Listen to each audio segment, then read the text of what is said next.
So you're also going to have resource calendars. So that's going to identify working days, the shifts, and when specific resources are available on the project. These are typically used when you're determining what resources, it could be people, equipment, or materials, are available during that planned activity period, and they should be considered when you're estimating your project activities. So if a key resource is only available for a certain period of time, you need to make sure that that aligns with when you need them on your project. So, I had that happen recently where a resource that I needed, it was basically like, they only had availability because they work on multiple projects.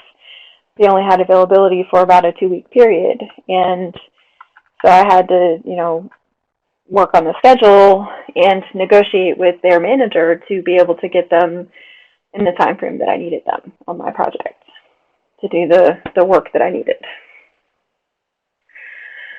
And also resource calendars can be used to identify any key resource attributes, like any skills or experience levels, to make sure that you have the right resources and that they're available during the different aspects of the project.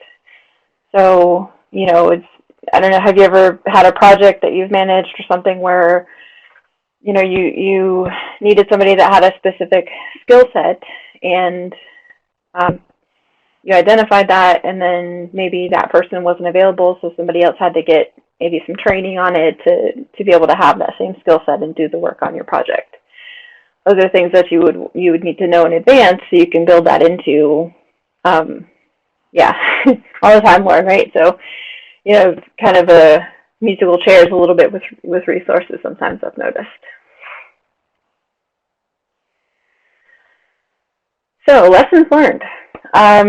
Another definition here, so a project document, a lessons learned register is a project document that is where you would record knowledge gained during a project so it can be used in the current project and then entered into a repository that can be used for other projects in the future. Having this document can improve the team's project performance and potentially that of other teams and other projects as well. And effective teams should definitely review a lessons learned register, add to it, and then identify lessons learned as you go through, not just wait till the end of the project. So you can identify those specific improvements going to help make the team's overall efficiency and effectiveness better. And in agile teams, there's a ceremony that's called a retrospective, and those tend to happen at the end of an iteration. And they'll help to identify any potential issues or solutions and also improve the processes that the team uses to improve its overall performance.